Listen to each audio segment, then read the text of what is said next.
Or is it Bass, Charlotte? It's Bass. Bass. It's Bass. I didn't want to get off on the wrong foot. It's the first time we've spoken. Charlotte Bass, okay. Thank you, is a wedding planner, and you give free advice to people who are on a tight budget. Charlotte, Yeah. I don't know how to feel about weddings abroad. How should I feel? I think that your friends who are inviting you should understand if you can't attend the wedding abroad. I think if anybody plans to have a wedding abroad, they need to take the knowledge that not everybody's going to be able to attend. And that has to come with that wedding. And would it be a reasonable response to say, I'd love to see you get married, but you know what, I can't afford it? I actually believe so, yes. And I do think that most couples understand that by choosing to go abroad, then they are going to have to face that. I have seen couples who get upset when their friends can't attend, and I think that is rather foolish of them. They often expect their best friends to attend. And if you are a very good friend, you can probably scrape that cash together, but you'd have to be a relative or a very good friend to be able to pull money together to go to a wedding abroad if it's in a very expensive location. I think generally, overwhelmingly, yes, it's their big day and we need to respect that. But overwhelmingly, the guests would tut when they open that invitation thinking, oh my God. I mean, yes, there'd be a few people with a couple of quid in their purses, Charlotte, who will say, oh, great, they're getting married in Mexico. Yeah, but they would be in the minority, I would have thought. I would have thought so. Having been invited to a number of weddings abroad myself, there's at least 2 weddings I've turned down because of those costs. And I haven't faced any repercussions because of it. I think Italy's becoming an increasingly popular area for people to get married. Not entirely sure why, probably because of the weather. But it's not a very cheap place for their guests. And I think there's a misconception that Italy is cheap, and actually it isn't.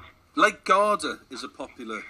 Yeah, Lake Garda, Sorrento as well. Sorrento is incredibly popular because it has a chapel there's one chapel by the sea in Sorrento where it's a churning mill of weddings. They do about 10 weddings a day. It's just one after the other. Wow. I mean, and I have attended a wedding in Sorrento and it was lovely, but I had to reconcile the fact that this was a holiday for myself and my husband as well. So there was a wedding and we turned it into our annual holiday. But would have been where we'd have chosen to go as our annual holiday. It was a conveyor belt of weddings, was it? It can be. It can be when you go to a broad location. So, Charlotte, if you sort of include this and, you wrap it up as your annual holiday, what about when you and your hubby just want to spend time by yourselves? That can be difficult because you go out to these weddings and you're out there with a lot of other people and you need to try and find a way to separate. So the way we did it was we did a couple of days with our friends and 3 or 4 days by ourselves. But it is a compromise and you need to decide how much you like your friends. It's as simple as that, isn't it? And it really is as simple as that. It sounds like your friends have got decent, common sense heads on their bodies because you haven't had like a fallout over it. But some people would read too much into that thinking, I can't believe they don't want to go to my wedding. And I have seen couples who do that. I've seen couples who want to get married in Mexico who can't understand, or Australia who can't understand why people can't go halfway across the world. And it's not, it's just not possible. It's, you're talking £1,000 just to get to the wedding. Sure. But actually, just coming back to your why do grandparents pay more? Often because they get their outfits tailored and they need more comfortable accommodation and they tend to be living further away from the bride and groom. So even if the wedding's in the UK, they've got further to travel. Well, there's the answer.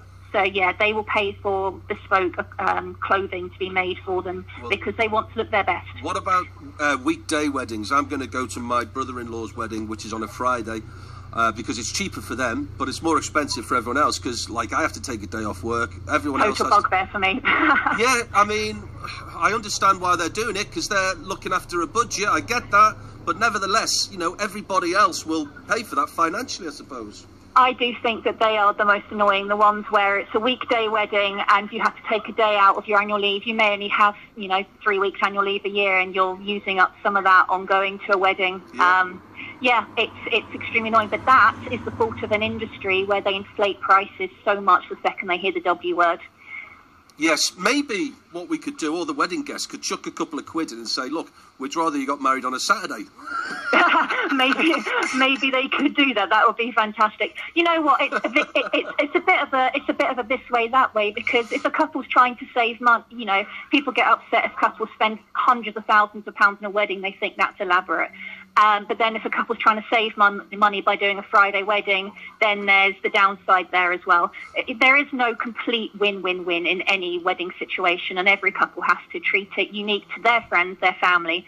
And it is their day in the end, but they do need to think about what's the most important thing. And if it's getting their closest friends there and having everybody with them, then they should try and find a Saturday wedding, and they might have to just suck up those extra costs.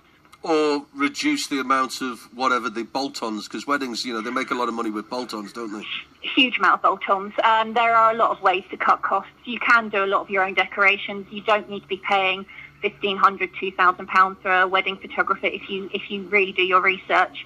There are so many ways to cut money. Yeah. Most of it's on venue, to be honest. Venues charge crazy packages. They nearly force you to use their food, their drink, and there are plenty of options out there for venues where you don't have to do that. Charlotte, you are brilliant. I hope that we can talk again. Do you have a website, or is there a Twitter feed that my listeners can explore? I do have a website. It's called QWERKYEvents.co.uk, QWERKY events.co.uk. What a quirky way to spell quirky. I know. I thought it felt like that. It was meant to be a double negative. Either way, I was trying to be clever. Maybe a bit too clever because it finds it hard for people to find me. But there you go. A double negative, just like a midweek wedding. A midweek wedding, yes, indeed. Charlotte, thank you.